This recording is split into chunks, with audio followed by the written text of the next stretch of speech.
না আলহামদুলিল্লাহ এটা তো আসলে আমি নিজেও আসলে বিলিভ করতে পারি না যে being a specially player from Bangladesh will play 100 test so it's really a huge achievement that's not only because of my name but I think for any cricketer for any nation it's a proud moment so obviously ভালো লাগছে যে সেই ব্যক্তিটা আমি হতে পেরেছি তো that means আমার উপর রেসপন্সিবিলিটিটা অন্যরকম বেশি তো সেটা চেষ্টা করব আর যে কটা ম্যাচই হয়তো যেভাবেই খেলতে পারি ইনশাল্লাহ চেষ্টা থাকবে যেন সেটার প্রতিফলন দিতে পারি মাঠে আর সাথে সাথে যেন ড্রেসিং রুমের আমি যাওয়ার পরে এমনও যেন এক দুটা প্লেয়ার দিয়ে রেখে যেতে পারি যেন সেই গ্যাপটা যেন পূরণ হয়ে যায় ইনশাল্লাহ না 100 ইটস হিউজ নাম্বার তো by the time I reach there এগুলো সব কিছু শিখে গেছি আশা করি তো সেটাই এক্সপিরিয়েন্সটাই গ্যাদার করার চেষ্টা করেছি এবং কাম থাকার চেষ্টা করেছি আর to be honest I really thanks again to BCB what they planned that morning it really feels great and I really feel honored on that yesterday especially so আমি মনে করি যে অ্যাটলিস্ট যেটা আমি আবারও বলি যে শুধু আমি না আমি মনে করি এই যে রিকগনিশনগুলো যদি থাকে আমার মনে হয় যে কোনো ক্রিকেটার বলেন বা যে কোনো ইন্ডিভিজুয়ালের জন্য বলে তার জন্য বড় একটা ইন্সপিরেশন থাকবে অ্যাটলিস্ট এখন আমি মনে করি বাংলাদেশে অনেক প্লেয়ারও ভাবে যে হ্যাঁ তারাও 100 টেস্ট খেলতে পারে বা এমন ভাবে যে এক টেস্ট টিমে যেন আমিও খেলতে পারি তো এই স্বপ্নটা দেখা খুবই ইম্পর্টেন্ট এবং আমার মনে হয় যে তারা যেটা করেছে যে সম্মানটা আমাকে দিয়েছে আই রিয়েলি এনজয়েড এবং I really honoured about that আর শুধু টেস্টে না না অল ওভার যদি বলেন আমি মনে করি যে ডেফিনেটলি আপনি যখন একটা যে কোনো ফরম্যাট শুরু করবেন বা ইয়াং হিসেবে শুরু করবে আপনি সবসময় যে প্রথম থেকে ভালো খেলতে থাকবেন it's not like that but the way I improve each and every day and the way I improve each and every year that's the আমি বলবো যে highlight in my career so still I am trying to learn because last 20 years I haven't batted for a whole day and 99 I never not out so that's one of my new experience so which is I really enjoyed to be honest এবং আমি মনে করি যে এই still cricket এমন একটা খেলা যে আপনি 20 বছর পরও অ্যাটলিস্ট বুঝতে পারতেছেন যে এখানে আরও কত কিছু জায়গা আছে যেখানে আপনি অনেক কিছু নতুন নতুন এক্সপিরিয়েন্স করেন তো which is I really enjoyed last night as well so এই জিনিসটা আমার কাছে মনে হয় যে আমার দিক থেকে যদি বলেন যে আমার ক্যারিয়ারের প্রতিদিনটা আমি চেষ্টা করি যে কীভাবে ইমপ্রুভ করা যায় এবং এটাই আমার ক্যারিয়ারের সবচেয়ে বড় হাইলাইট পয়েন্ট আমি এক্সপেকটেশন যদি বলেন আসলে প্রত্যেকটা ম্যাচে আমার চেষ্টা থাকে যে আমি যেন আমার বেস্ট এফোর্টটা দিতে পারি এবং টিমের উইনিং কজের জন্য আমার কন্ট্রিবিউশনটা যেন যত বেশি করতে পারি আর গতকালকে ম্যাচের শুরুতে আমি একটা কথা বলেছিলাম হার্ডলে যে 100 ম্যাচ হোক আর আমার বা যে কারো যে কোনো মাইলস্টোন হোক it's always team come first এবং আমি এটাই বলেছি যে বাংলাদেশের জন্য আমি মুশফিকুর রহিম আমার কাছে মনে হয় যে একটা সমুদ্রের একটা ফোঁটা পানির ফোঁটা তো আমি মনে হয় যে আমার নামটা it's a different part Bangladesh always come first team come first তো আমি এই ম্যাচেসটা দেওয়ার চেষ্টা করছি যে আমার জন্য না দেশের জন্য যেন আমরা খেলি এবং এই ম্যাচে জয়টাই সবচেয়ে আমার বড় গিফট হবে তো it doesn't matter weather I score or not but আলহামদুলিল্লাহ ভালো লেগেছে যে একটা কিছু কন্ট্রিবিউট করতে পেরেছি এবং ডেফিনেটলি চাবো যে এই ম্যাচটা যেন জিতে সেটা আরও যেন সেলিব্রেট করতে পারি ইনশাল্লাহ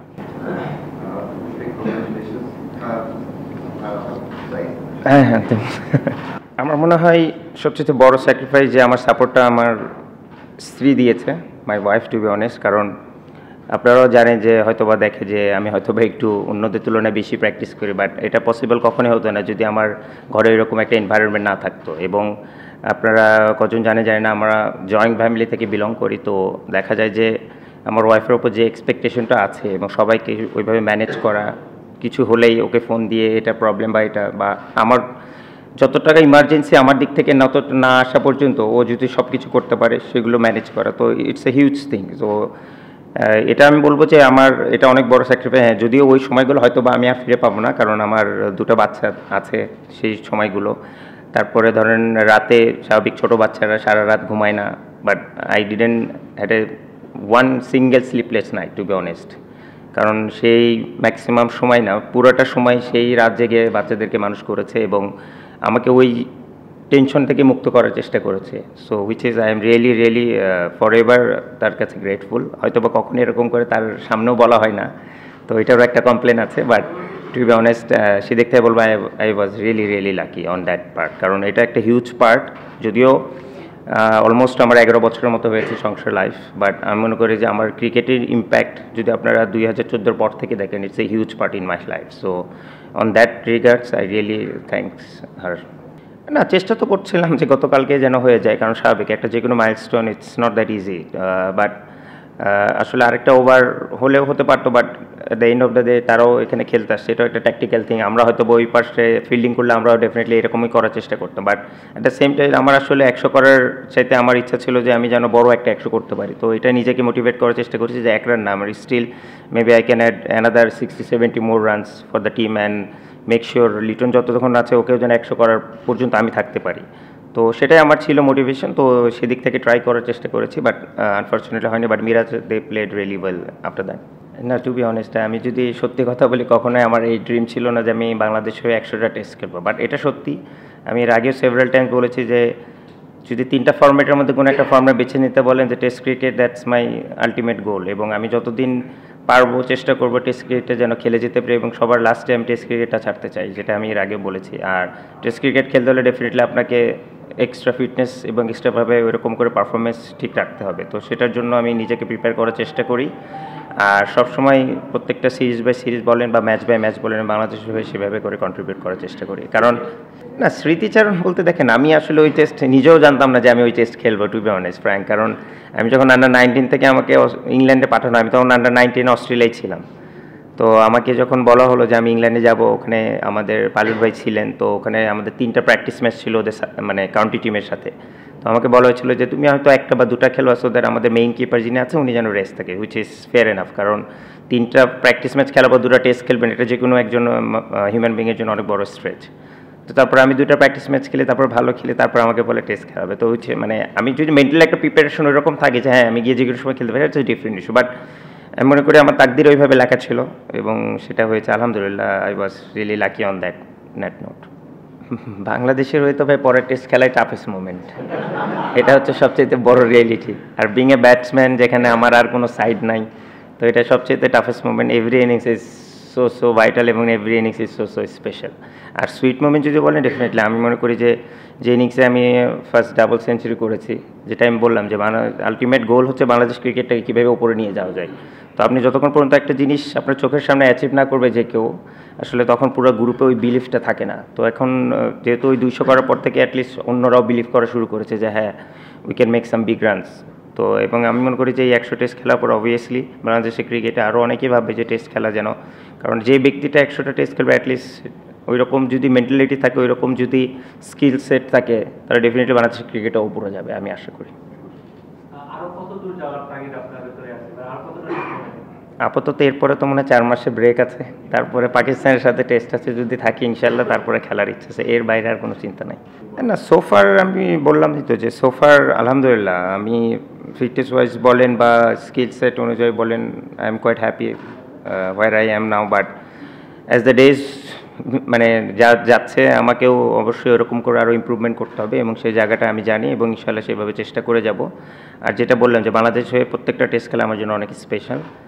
আর আশা থাকবে যতটুকু কন্ট্রিবিউট করা যায় এবং যতদূর খেলা যায়, যতদিন পর্যন্ত আমার টিম ম্যানেজমেন্ট আমাকে চায় বা টিম চাই, এবং আমি যেটা ফিল করি নিজের ভিতর থেকে, যদি চাই যে হ্যাঁ আমার টিমে দরকার আছে, ততদিন পর্যন্ত আমার খেলার ইচ্ছা আছে।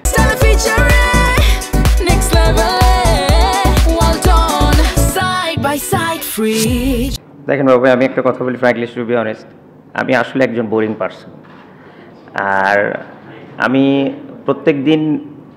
প্র্যাকটিসে যদি বলেন, আমি exactly the same thing I can do over and over, doesn't matter it is 20 years or if I am alive for next 40 years, I can do that if it's necessary for myself and for the team. আর professionalism আমার কাছে কোনো ছাড় নেই। আপনি whether I score 100, whether I score 0, that's not my success, it's not in my hand, but the effort, the process, the honesty is in my hand. So that's only one motto in my life. No, it's not only related in my cricket, it's with everything. আর আরেকটা জিনিস যেটা বললেন বাবা, যে 100টা test খেলে আমি শুরুর হার্ডেলে আমাদের ওইখানে যে কথাটা বলেছিলাম, ওখানে আমি একটা কথা বলেছিলাম কোচ কথা বলার পরে, যে I am feeling that I am playing my first game today. To be honest, I was eagerly এবং সেরকম পরিমাণে এক্সাইটেড ছিলাম। তো every test match is special এবং এভরি টেস্ট ম্যাচ যখন আমি যাই সেভাবে আমি নিজেকে প্রিপেয়ার করার চেষ্টা করি এবং that's the only motto that I have. So এই এতটুকুই আমার সম্পর্কে বলতে পারে, এর বেশি আসলে আমার সম্পর্কে বলার তেমন কিছু নাই। না, আক্ষেপ তো যদি বলেন, এখানে আসলে ইমপ্রুভ বলেন মানে মানুষের চাহিদার কোনো শেষ নেই। But being a senior player যদি বলেন টেস্ট ক্রিকেটে এত বছর খেলার পর, আমার একটা ইচ্ছা আছে যে hopefully by the time I leave this team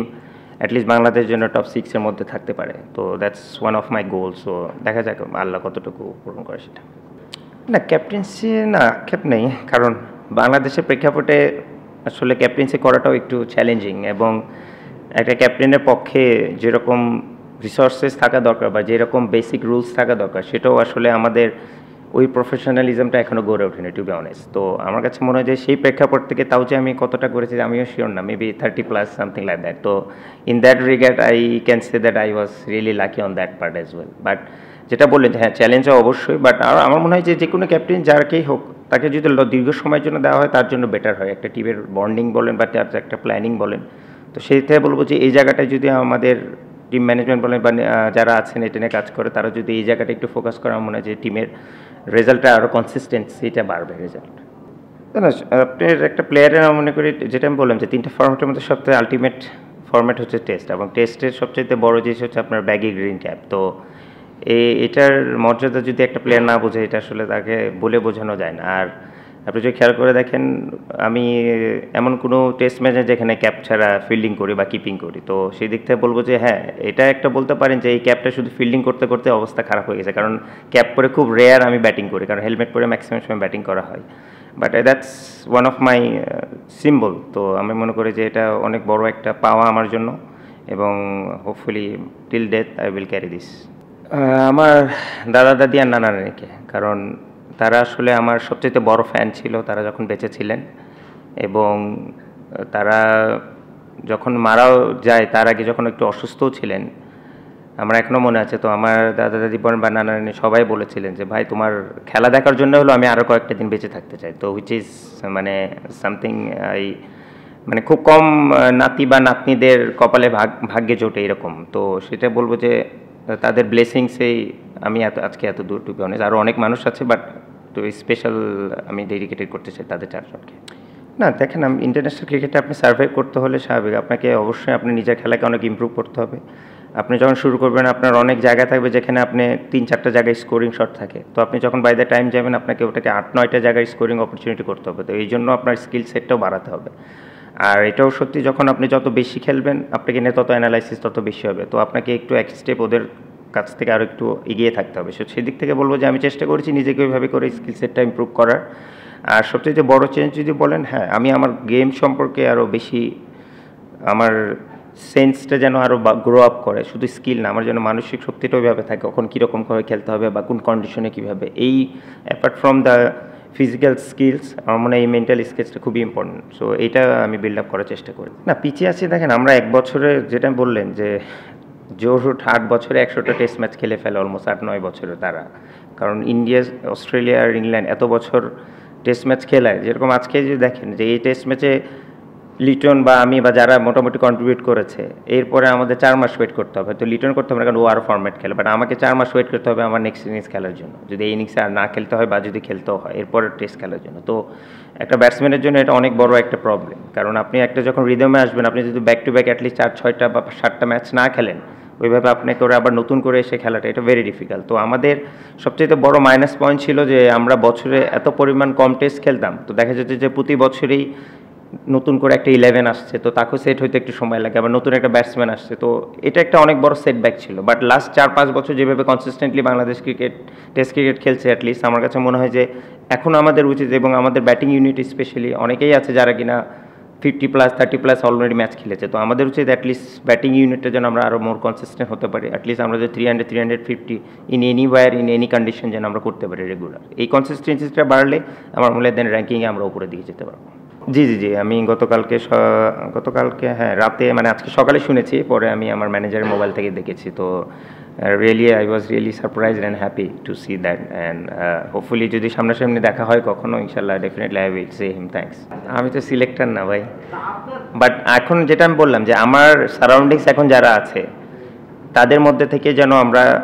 আরও স্ট্যাবিলিটি আনতে পারি, এবং আর যারা নেক্সট ইন লাইন আছে তাদের মধ্যে থেকে যেন আমরা স্ট্যাবিলিটিটা নিয়ে এসে এই যে এর ভিতরে এই প্যানেলে ঢুকাতে পারি। তো এটাই আমার চ্যালেঞ্জ থাকবে ইনশাল্লাহ।